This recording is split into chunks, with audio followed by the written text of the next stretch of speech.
Sa'ad bin Abi Waqqas tu saya tak ingat siapa yang dipotong tangan dia. Betul? Betul. Tapi dia masih lagi memegang bendera dia. Masih mempertahankan panji-panji itu. So itu adalah sebahagian daripada maruah kita. Jangan dibuat main-main. Sebab itu kalau bila kata ada kes muncul bendera pasang terbalik, kan ada baca kan, bendera pasang terbalik, kita marah. Sebab ini adalah maruah kita. Jangan letak bendera di bawah daripada lutut. Jangan turunkan di bawah daripada lutut. Kalau ada bendera di sekolah yang jatuh, pelajar-pelajar ni kena pergi terus ambil dan simpan. Betul tak? Ini kecintaan kepada negara, kecintaan kepada agama lain. Kecintaan kepada agama lain. Tapi dalam konteks bernegara, kita meluahkan cinta kita kepada negara macam inilah. Ya? Kita nyanyi lagu negaraku. Kan? Kita nyanyi lagu negaraku, kita berdiri. Berdiri tegak. Tak payah tangan di sini. Itu bukan budaya kita. Okey? Macam ini lagi lah. Itu Hitler. Kan? Itu Nazi. Tahu Nazi kan? Nazi itu lain. Itu jangan buat. Begini pun jangan buat. Saya pernah tegur ni. Saya pernah tegur benda ni ya. Saya pernah menulis dan tegur tentang ini bukan budaya kita, ini budaya barat. Kita memang Kementerian Penerangan mengeluarkan satu prosedur standard mengatakan rakyat Malaysia berdiri tegak dengan tangan di sisi. Itu cara kita berdiri yang menyanyikan lagu negaraku. Dan menyanyikan lagu negaraku, kalau dengar live, bangun dan berdiri. Kan? Tapi tak payahlah kalau kat rumah tu tiba-tiba kan pukul 12 malam ada kat dalam TV tu, kau pun berdiri tengah makan kan. Tak perlulah macam tu. Kan? Semangat lebih. Kan? Tapi kalau tengah berjalan kan, jalan kat luar ni biasanya kawasan-kawasan sekolah lah kan ada kan. Kita berhentilah sekejap. Berhenti sekejap, hormat lagu negaraku. Betul, ada pula orang cakap pula kan. Dia kata, azan kau tak bangun, tak berdiri katanya. Lagu negara aku nak berdiri, dia macam ni. Hak agama, Nabi bukan suruh berdiri masa azan. Nabi kata jawab azan. Itu sunnahnya. Itu sunnahnya. So negara ada sunnah dia. Agama ada sunnah dia. Bila azan, kita jawab azan, itu sunnahnya. Bukan Nabi suruh berdiri, Nabi tegak, berdiri tak. Nabi kata jawab azan. Itu sunnahnya. Bila sunnah dalam bernegara, tata negara ini ialah berdiri. Itu adalah lambang negara. Lagi apa? Rukun negara. Kan? Ini semua adalah lambang-lambang negara. Tapi rukun negara dia lambat sikit. Lambat sikit dia cerita. Tak apa, sekejap lagi saya akan pergi detail yang itu. Saya nak beritahu overview dulu. Kan? Kenapa kita tak sayang pada negara ni? Bila kita kata negara, biasa dengar tak perkataan nationalism? Biasa dengar kan? Nationalism, perasaan kebangsaan. Apa dia nationalism ini? Tadi patriotism tu. Nationalism ini apa? Patriotism ni sama cinta kepada negara tu. Nationalism dia beza sikit. Apa dia nationalism ni? Kalau ada idea. Perasaan kebangsaan. Ada yang pernah berhujah bahawa perasaan kebangsaan ini bertentangan dengan Islam. Tapi saya agak berbeza pandangan saya. Perasaan kebangsaan yang macam mana kita ada, dia tak bertentangan dengan Islam. Dia bukan asabiah. Dia yang tak boleh asabiah. Asabiah ini ialah mempertahankan bangsa kita ketika kita salah. Itu asabiah. Kebangsaan dia tak ajar gitu. Khususnya kebangsaan negara-negara yang pernah dijajah oleh British, oleh Belanda, oleh Portugis. Dia tak sama. Kita kena bezakan. Boleh faham tak? Boleh Boleh Boleh Okey. Baik. Negara yang pernah dijajah ni, okey, barat kan, ataupun ada setengah golongan yang mengatakan nasionalisme bertentangan dengan Islam. Tak. Kalau tengok nasionalisme yang Nazi Hitler tadi saya kata tu, itu bertentangan dengan Islam. Sebab dia kata bangsa dia mulia mengatasi bangsa lain. Kita tak kata gitu. Kita di Malaysia, di Indonesia contohnya kan, kita tak kata nasionalisme kita, perasaan kebangsaan kita, kita kata bangsa lain semua buruk, bangsa kita yang terbaik. Tak ada. Kita bukan asabiah. Kita menegur. Kalau ada dalam kalangan bangsa kita itu membuat perkara yang tak elok, kita tegur. Itu bukan asabiah. Nabi larang asabiah. Tapi konsep nasionalisme yang saya nak kata tadi, dia berbeza. Sebab nasionalisme di negara kita timbul sebab apa? Nak lawan penjajah. Itu bezanya. Nasionalisme yang bermula di barat bukan nak lawan penjajah, nak jajah orang. Itu beza. Kena faham ini. Nasionalisme di barat, di Britain, di Perancis, dia bermula nasionalisme itu dia nak pergi jajah orang. Dia kata okey, negara ni kaya, ada banyak hasil bumi. Bangsa ni dia kata tak ada teknologi, tak ada sains. Kita pergi jajah. Kita pergi jajah. kita yang British keluar pergi jajah. Kita mula-mula dijajah oleh Portugis kan. Portugis keluar pergi menjajah. Lepas tu Belanda datang menjajah. Lepas tu British datang menjajah. Lepas tu Jepun. Lepas tu ganti balik dengan British. Mereka ini diajar dengan nasionalisme, menjajah orang lain. Perasaan bangsa kami lebih kuat daripada bangsa lain. Tapi kita tidak diajar begitu nasionalisme kita. Nasionalisme kita diajar mempertahankan bangsa kita, melawan penjajah yang datang tadi merampas hak kita dalam negara kita. Itulah nasionalisme. Kemudian orang tua-tua waktu itu tahun-tahun 1800 kan. Sekarang tahun 2000 ni. Dulu tahun 1880 sehinggalah 1957 tu dia membangkitkan perasaan cinta kepada bangsa. Bangsa apa? Kita ni semua dijajah. Mengalami nasib yang sama. Tidak ada lagi sempadan negeri-negeri. Dulu kan 200 tahun dulu Negeri Sembilan adalah Negeri Sembilan. Dia macam satu negara. Perak adalah Perak. Kelantan adalah Kelantan, Terengganu adalah Terengganu. Dia bukan Malaysia. Tapi semua ini alam Melayu. Disebut Kepulauan Melayu. Tapi tak ada Malaysia, tak ada. Malaya pun tak ada. Yang ada adalah Kelantan, Terengganu, Perlis, Kedah, Negeri Sembilan. Semuanya ada negeri masing-masing. Atau Negeri Sembilan ada 9 negeri juga. Kan? Negeri Sembilan lagi banyak kan? Dalam tu ada 9 daerah yang berbeza-beza. Okey. Kemudian tahun 1881 ke 1888 baru dia gabungkan jadi satu negeri. Namanya Negeri Sembilan disebabkan 9 daerah itu bergabung. Kan? Okey. Itu cerita lain. Cerita penjajah tadi bila datang, bila semua orang Melayu masa itu merasakan bahawa semua kita ni dijajah oleh siapa? Satu kuasa yang sama. British yang jajah.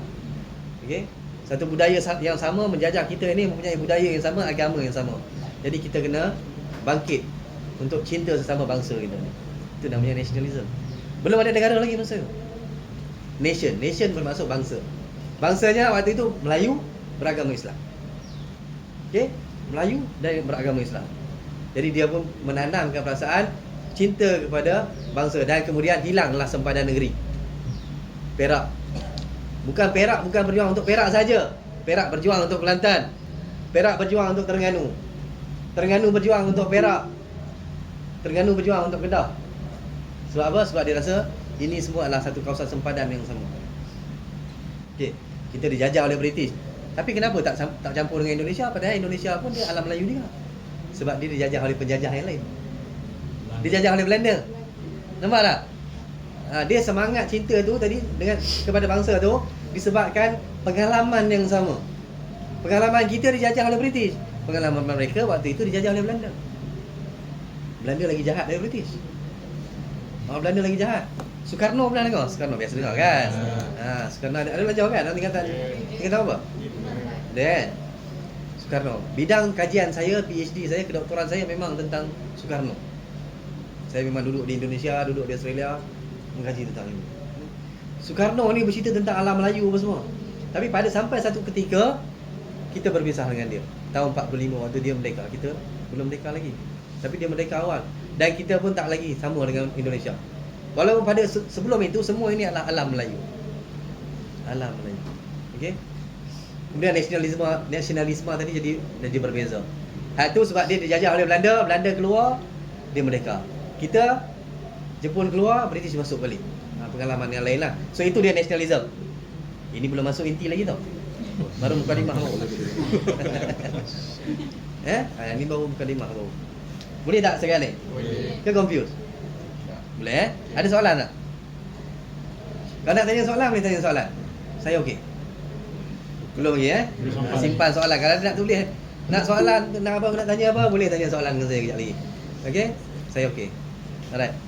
Baik, sekarang baru kita masuk ke dalam cerita tentang negara kita ni. Tadi baru tentang bendera, lambang kita kan, perasaan cintakan negara. Kenapa penting perasaan cinta negara ni? Kalau kita tak pertahan negara kita, siapa nak pertahan? Betul? Kalau kita tidak mempertahankan negara kita, sempadan negara kita ni, siapa lagi nak mempertahankan negara kita? Itu saya kata maruah. Semua orang ada maruah tak? Maruah. Itulah negara. Kalau orang lain yang duduk dalam negara kita itu warga negara Malaysia dicaci, dimaki oleh orang daripada negara lain, kita rasa marah sebab ada bawang Rangers sekarang ni kan, istilahnya kan. Betul tak? Dalam Facebook, dalam itu kan ada bawang kan, bawang Rangers. Orang negara lain kutuk je, dia orang bawa Ranger pergi attack Facebook orang tu, sampai tutup Facebook orang tu dia buat. Sebab apa? Sebab kita marah orang negara kita dipersenda oleh negara luar. Kita pergi serang. Itulah antara ciri cintakan negara tu. Sebab kita rasa marah. Orang negara aku. Masa tu tak fikir dah orang tu Cina ke orang tu India ke tak. Tapi ni orang Malaysia. That is patriotism. That is patriotism. Okay. Dia beyond religious, beyond race. Melampaui kaum, melampaui agama. Itu tadi. Okay. So kita pergi pada sejarah Malaysia kita ni.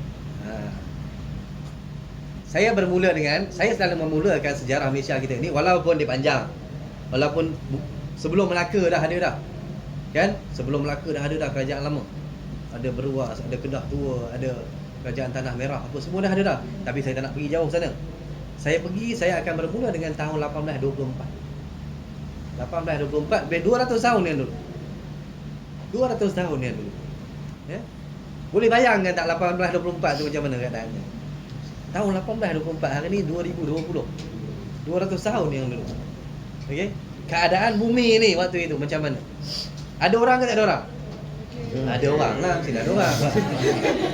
Kan? Ada orang lah 1824, 200 tahun dulu. Adik-adik dah biasa ke tahun Masihi, tahun Hijrah apa semua tahu tak? Tahu Ini abad ke berapa? Abad 21 kan? Kalau kita kata abad ke-18 tu tahun berapa? Kalau kita kata abad ke-18 tahun berapa? Ini yang biasa saya akan gunakan whiteboard ni semua, tapi kita tak boleh nak gerak banyak ni kan. So okay, tak apa. Tak apa, jangan malu, kita sharing je. Tahun 17. 1700 hingga 1799 kita kata abad ke-18. Okey. Tambah satu aja. Okey, ataupun tolak, kalau orang kata abad 19 tolak satu, maksudnya tahun 1800. Okey. Kalau tahun 0 sampai 99 abad pertama. Abad pertama, bukan abad satu, abad pertama. Ada tak tahun kosong? Ada tak kosong? Bermula dengan kosong ke bermula dengan satu? Bermula dengan kosong ke bermula dengan satu? Bermula dengan satu lah, mana boleh kosong? Kosong maksud tidak ada apa-apa. Hari mesti bermula dengan sesuatu. Satulah. So pada permulaan tarikh kalender yang kita pakai ini nama dia kalender Gregorian. Yang kita pakai ni nama dia kalender Gregorian. Kalender Masihi. Gregorian tu maksudnya Pope Gregory. Pope ni yang ketua agama Kristian itu yang mencipta sistem kalender ini sempena kelahiran Nabi Isa. Isa Al-Masih ataupun dalam bahasanya Jesus Christ. So kalender Gregorian disebut kalender Gregorian dalam bahasa dia, dicipta oleh Pope Gregory di Rome, di Itali. Okey. Cipta itu dia. Kalender yang kita guna ini. Satu Masihi bermaksud dia kata tahun kelahiran satu Masihi, Masih. Isa Al-Masih. Isa Al-Masih itu lahir pada satu. Sekarang berapa kalau Nabi Isa ada, maksud umur berapa Nabi Isa? Sama. 2020 tahun lah. Sejak kelahiran Nabi Isa. 2020 tahun sejak kelahiran Nabi Isa. Okey. Dapat ilmu baru. Tu 20. Tahun hijrah berapa? 1440. Itu 14 tu kan? Saya pun tak ingat. Sebab kita duk pakai kalender Gregorian saja. Kalender Masihi tu 1441. 1441 tu sejak bila? Sejak hijrah Nabi. Sejak hijrah Nabi. Dari Mekah ke Madinah. Dia ambil tarikh peristiwa hijrah tu.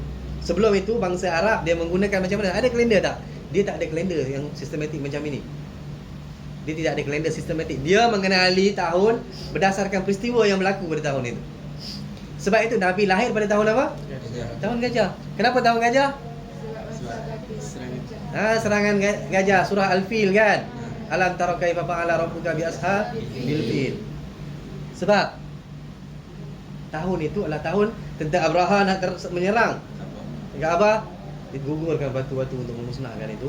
Jadi orang Arab mengatakan ini adalah tahun gajah. Sebelum itu ada tahun empangan. Tahun empangan bermaksud tahun pecahnya empangan Sabah. Empangan Sabah pecah.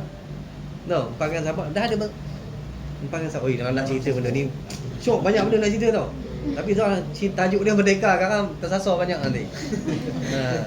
Okay, baik. So itu kalender hijrah 1441.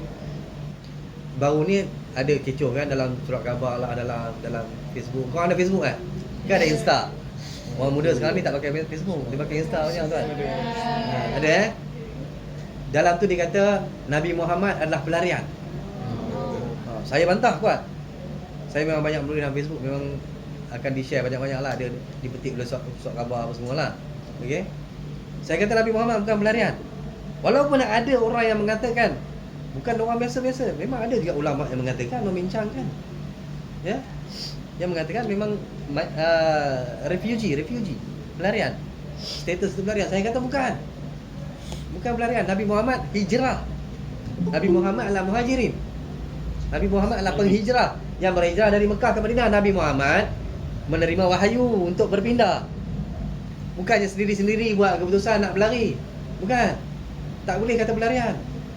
Okey, ada orang argue, saya kata macam ini. Setiap istilah itu dia berbeza. Okey. Pelarian lah. Kalau dalam bahasa Inggeris dia ada refugee. Okey. Dia ada asylum seeker. Asylum seeker ni bermaksud orang yang mencari perlindungan di negara lain. Okey. Tetapi dalam kamus Oxford